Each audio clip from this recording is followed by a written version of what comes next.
Building a profitable and scalable D2C brand, key levers.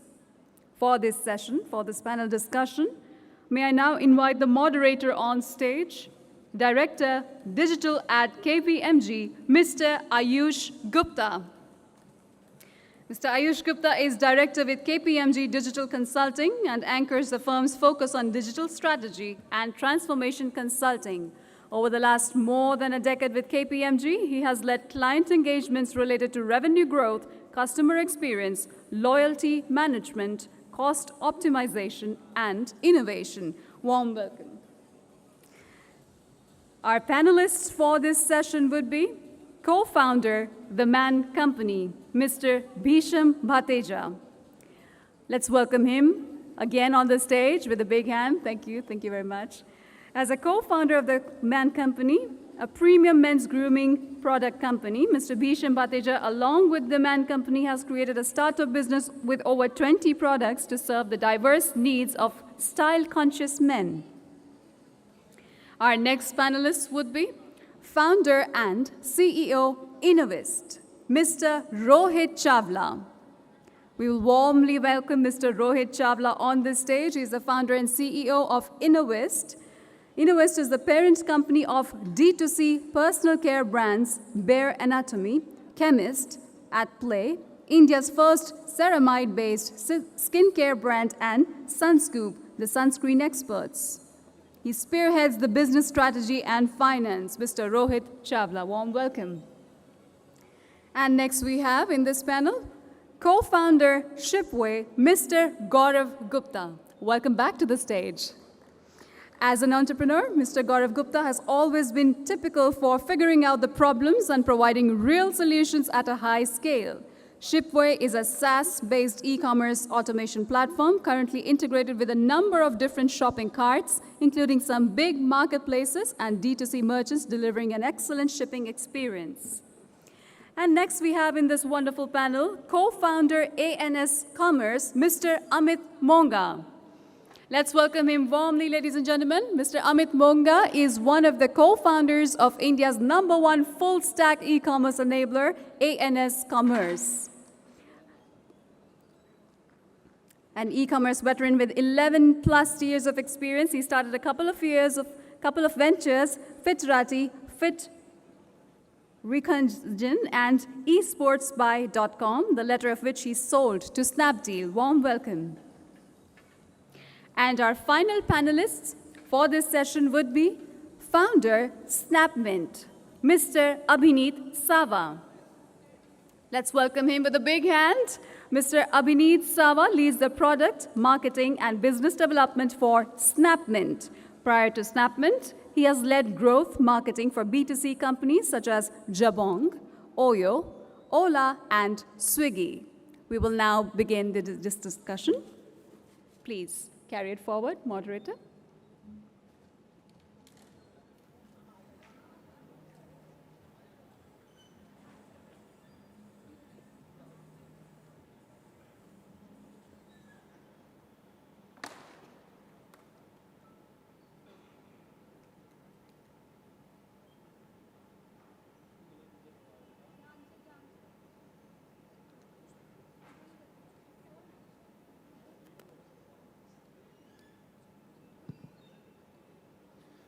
Hi, good evening, everyone. Welcome to panel 6, the discussion on how to make D2C brands profitable and scalable. My name is Ayush, and I'll be the moderator for the session today. Before we start, I wanted to extend a hearty thank you to all of you for staying back. I know it's late on a Friday evening, but I hope between all of us on the panel, we will make it worth your while. Let me first start off with a brief introduction from each of the panelists. Maybe if you want to say a few words about your experience, and then we could get started with the discussion. I'm Abhineet, founder at Snapmint. We solve the affordability needs of Gen Z segment, the segment, the customers who are probably earning in the range of 10 lakhs or less, and they're trying to make aspirational purchases in travel, healthcare, travel, health, fashion, or electronics, and they're trying to make these purchases without, and we're helping them budget these purchases across by being able to split it across months. That's what we do. Hi everyone, my name is Bhisham Bhateja. I run a company called The Man Company, and we are into head-to-toe products for men, personal care products. Hi everyone, my name is Rohit Chawla. I'm the founder of Innovist. As we spoke earlier, like we have 3 brands. One is Bare Anatomy and a few more. That's it. Hello everyone, my name is Gaurav. I'm the co-founder of Shipway. At Shipway, we are making e-commerce easier for the sellers, and we help them in automating their entire back office operations. Thank you. Hi everyone, this is Amit Monga. I'm the co-founder of ANS Commerce. We are a full stack e-commerce enabler for 150 brands in the country, and we manage e-commerce for them. Thank you. Thank you, everyone. Let me first start with a question to Rohit. Rohit, D2C brands, if you look at the Indian landscape, there are a lot of D2C brands which have been launched in the last few years, right? And while there have been a lot of launches, but the journey to profitability has not been equally easy for all of them. So in some sense, it's easy to launch, but it's not so easy to be profitable in this business particularly, right? What's your view on the landscape, and how do you see the landscape evolving now and over the next 2 to 4 years in India?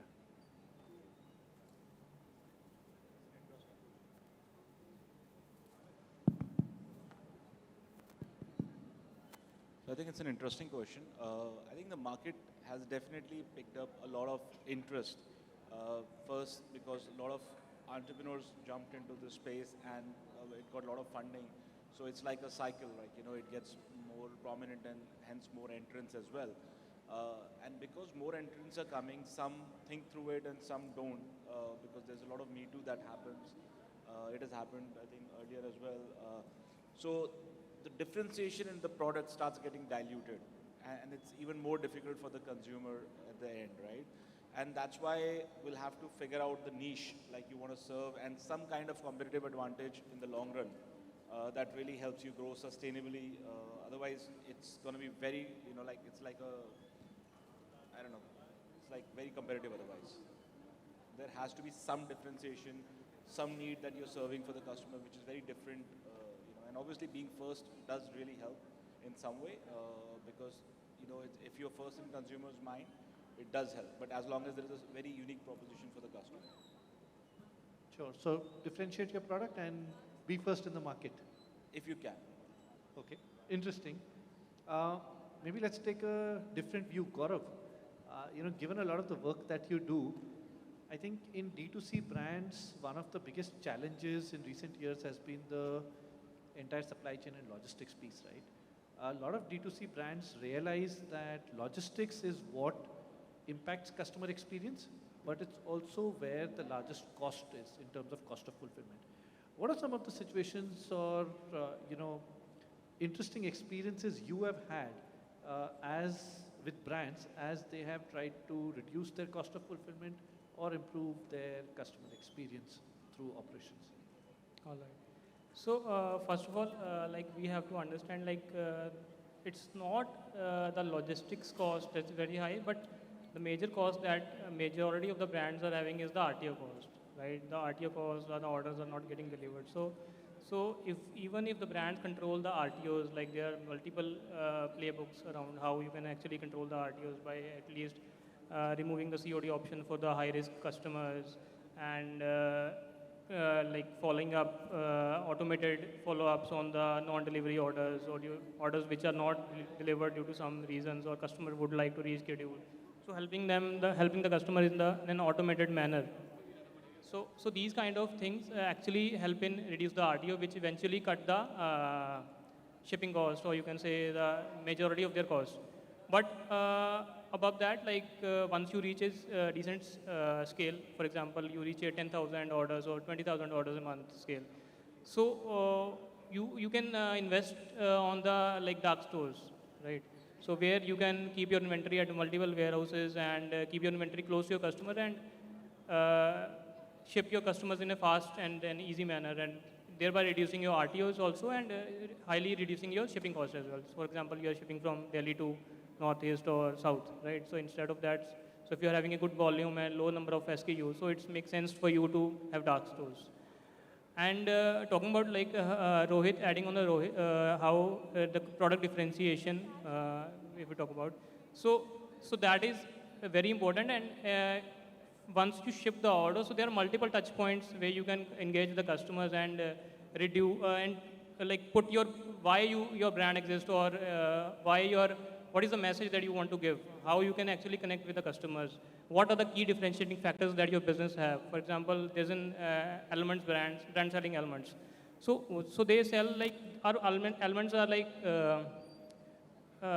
scratchless, they're not broken. So they're broke free and scratchless elements. So this is a key differentiating factors. So once the order is in transit, so once the order is in delivered state, so you can mention these kind of the key differentiating factors which actually help them in connecting with your brands or on the product page.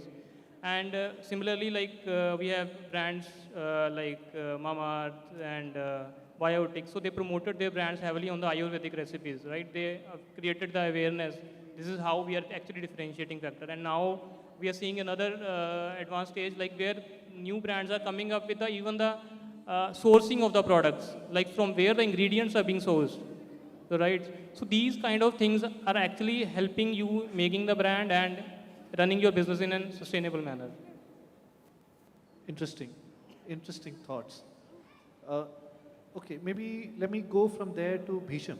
And Bhisham, if I was to take a very, very different approach, moving from logistics, if I was to look at the customer side of things, you run Man Company, D2C brand and fundamentally a consumer brand. Two problems that a lot of brands have been struggling to solve. One, how do you reduce your cost of customer acquisition, especially as a D2C brand? You don't have the levers that an aggregator has. And second, once you've acquired the customer, how do you make sure that the customer stays and you've got a larger lifetime value of a customer, right? What are some innovative approaches that you might have seen in these two aspects that brands have applied or that the Man Company has applied? Okay, so let's start with cost of acquisition.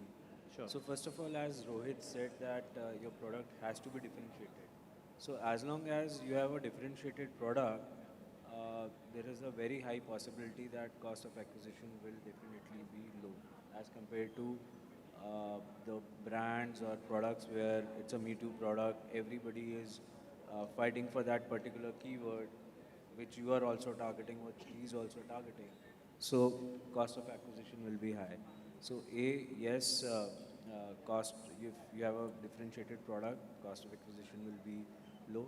Secondly, we have to find ways and means, and I'm also trying at the Man Company also, that how to get more traffic which is not from Facebook or Google, because they are the most expensive sources. So these are the two ways. Yes, there are various strategies where your creatives, your audience, your keywords, all these things matters a lot. But I think as long as if you have a very differentiated product, or there is some differentiation in the creative also, then also your CACs can go down. And Sure. the second thing you asked about the LTV. So, okay, so basically you have acquired a customer, and again, if the product is good, there is a very high possibility that it will be an organic repeat for you. Secondly, the other strategies, or you can say other ways we try to get customers again could be, we use at Man Company, we have loyalty points, tiered loyalty points. So as long as you buy products, you earn some points. When you again buy, you can burn those points. So there's a hook to the customer, that there's always some carrot that he comes back to you. And we keep on a very regular basis, we keep on informing them that your points are going to expire, why don't you use them. For some tiered customer, tier 1 customer, for example, or platinum, you can say, we give special offers over email so that there is some kind of association and they come back. Secondly, we have just launched our app, though it's too early for me, but yes, having an app is organically you are acquiring that customer again without spending money on Facebook or Google. So yeah, these are few ways and means where you can get customers again to increase LTV, and bundling is one of the another ways, or where when the customer is back through any of the sources, you increase their order value. So these are the few strategies one can look into to increase the LTV. I think that's very interesting. You spoke about two things that I wanted to pick up on and ask a follow-on question. Yeah. You spoke about loyalty points and you spoke about bundling, right? Do you think these approaches work? Of course, they work well as a brand, but do you think they work well if you are part of an ecosystem? So you're a house of brands, or you have a tie-up with, let's say, a few complementary brands, and the loyalty points are either shared or the bundling is shared across multiple brands. Do you think that approach works well? Any experience in India that you'd want to share on that? See, in loyalty points, yes, definitely it will work. Suppose I am into men's grooming, personal care products, and he is into apparel for men. Then yes, there are synergies. We can, if we collaborate, both of us, both of our customers can earn and burn points across. So that's the way. That's called partnerships.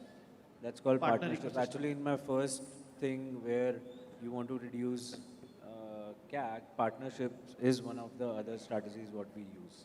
So yes, definitely it will work.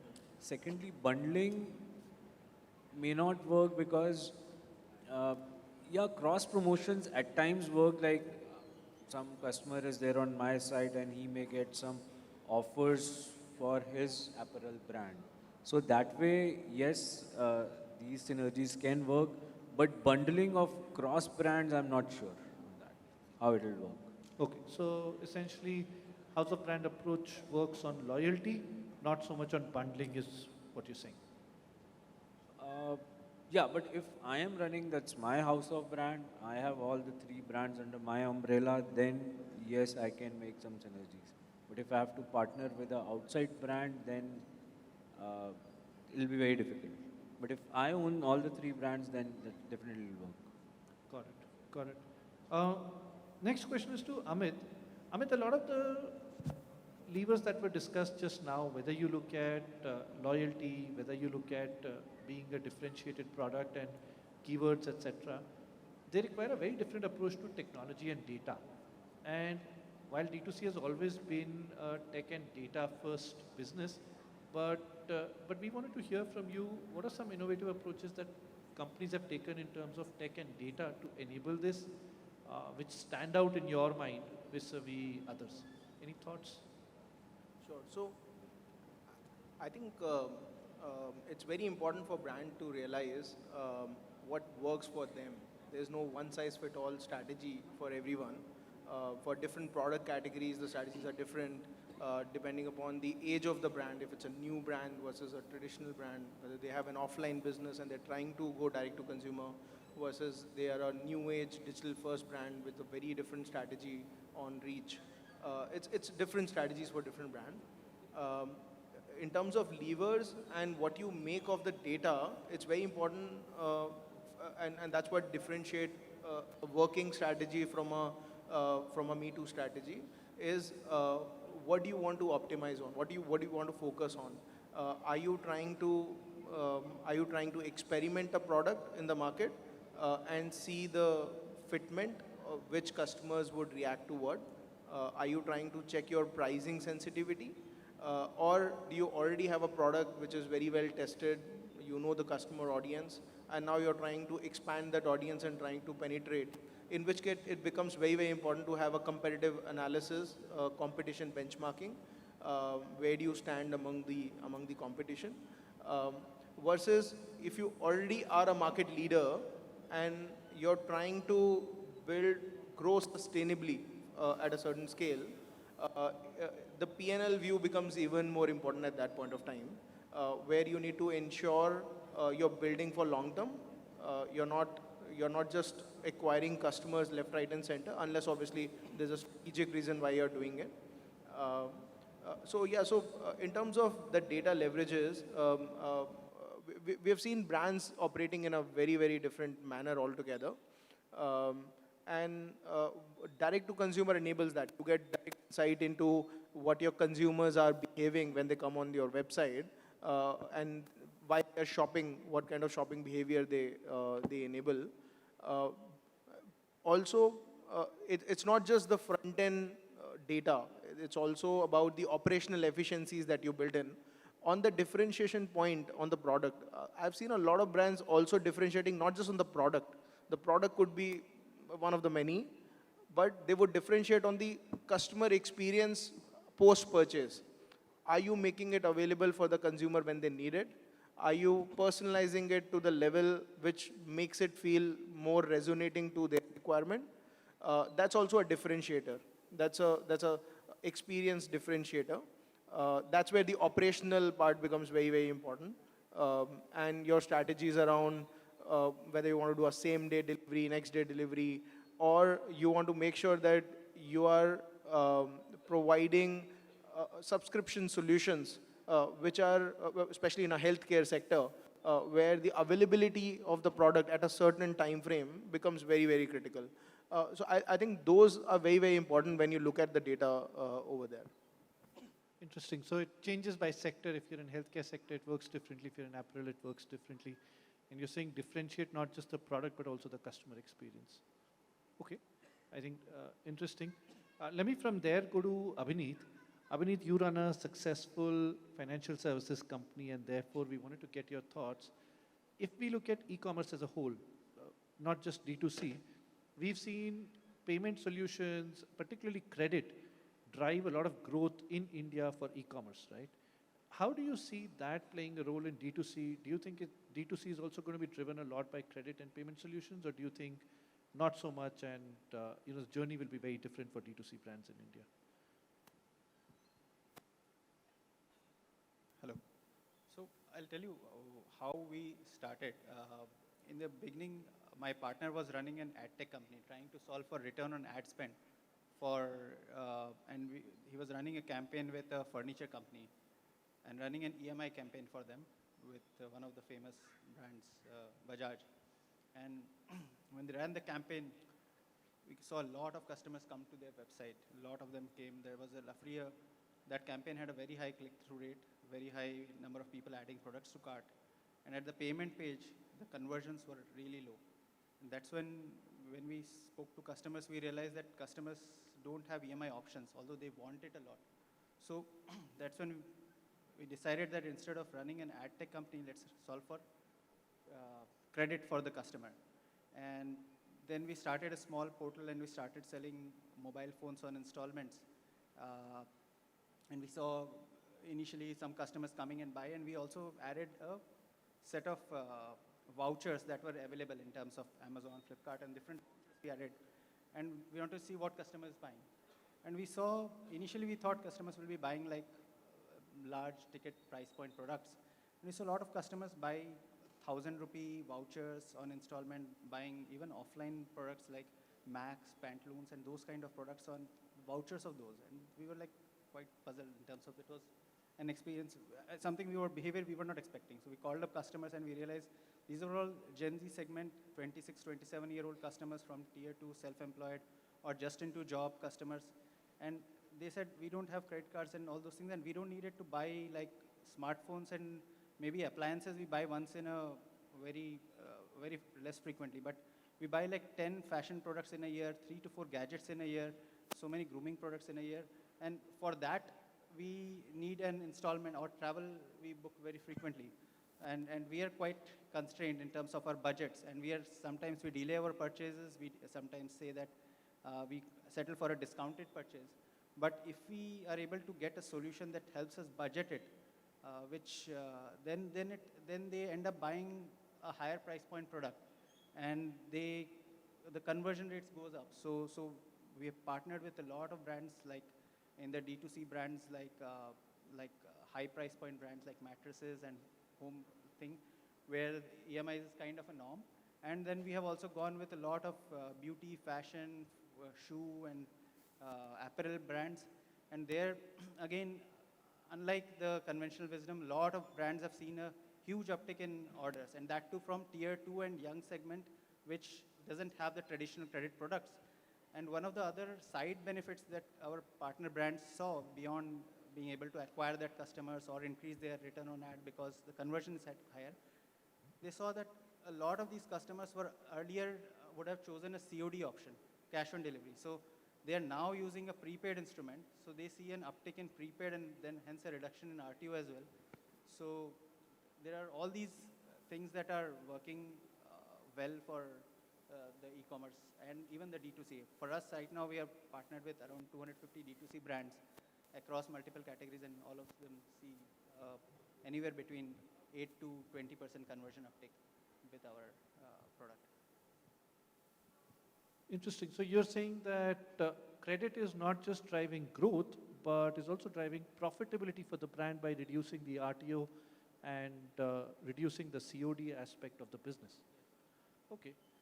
Maybe one last question, and this is for all the panelists. We spoke a lot about organic growth, right? And how to build your business organically. But I also wanted to get thoughts from you. Do you think inorganic growth plays a very important role, not just in top line growth, but also in driving profitability? Any approaches you've seen where a brand has used acquisitions as a way to get closer to profitability, either on a unit or a net basis? Any thoughts? Definitely in organic growth, if you can use your infrastructure, a common infrastructure, a common sales team, a common warehouse. So your fixed expenses, which you are doing in your existing business, if it can be shared with the other other businesses you acquire. So A, you get top line, and B, you share resources. So definitely it gives a push in both top line as well as bottom line. And a lot of these house of brands, their strategy is this only, to use common infrastructure. So they'll use a common technology infrastructure, they'll use a common Everything, sales wherever they can use common finance, common lot of things. team. Sure. Rohit, any thoughts? I think it's very difficult to sometimes get organic traffic when you launch. So I think it's easier to do inorganic and then get the customer, and if there is some hook that they'll come back, that's cheaper usually. But long-term inorganic is not profitable for sure. Got it. So early on a tactical basis, inorganic approach may work, Initially, yes. but over a medium to long term, not advisable. Absolutely. Sure. Gaurav? I think inorganic growth makes sense, but only, as Rohit mentioned, like after you have grown organically to some extent, right? And at the end of the day, we have to understand like it's a game of distribution, right? So if you have a good distribution, I think you can champion it. It makes sense for you to grow inorganically. And if we see all the Thrasio model startups, so what they are doing, they have a distribution, they know how to distribute, and they acquire inorganically and grow the other startups. Sure. Sure. I think organic sales is a great validation of your business. Even if you do paid marketing and you run inorganic campaigns, ultimately the objective is to get a customer to see your product, engage with your product, and become your customer. As your organic traffic goes up or organic sales goes up, it's a validation of the fact that you're solving for a real need. And it also is a function of whether you are building a brand or building a channel. You can have organic sales on your own direct-to-consumer portal, and you can also have organic sale building on a marketplace such as a Flipkart or an Amazon. If you're building a channel, it's even more important because your P&L depends upon how much dependence you're reducing on customer acquisition cost. If you're not building a channel and you're building a brand running on a marketplace, organic is a great validation of solving the problem statement, because then consumers are looking for your product. More and more consumers are looking for your product, and it gives you confidence that probably you're in the right direction, and build a portfolio as a D2C brand with that conviction.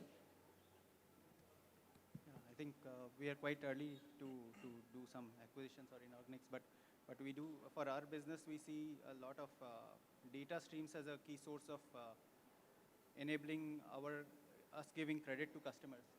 So from that perspective, we actually, from our side, we look at any source of data we can get which helps us gauge customers' affluence or credit worthiness.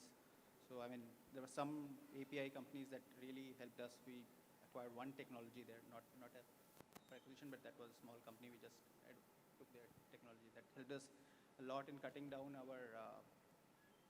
the customers' onboarding costs and helped us significantly improve the conversion because it reduced the friction point or that extra data points we would have asked the customer otherwise. Sure. I think very interesting discussion. We heard a lot about how do you improve profitability and scale on the back of having not just a differentiated product, as Rohit mentioned, but also differentiating based on your customer experience, having a house of brands approach, particularly when it comes to loyalty, which works well as a partner ecosystem, credit driving not just scale, which we all know, but also improving profitability. And last, inorganic is not a one-stop bullet. It can be used tactically, but it has to be used very, very carefully because it doesn't solve all your problems. If used at the right time in your journey, it can solve some problems. But at the end of the day, it is inorganic that's a validation of your business model. I think, thank you so much, everyone, for sharing your thoughts and joining us here.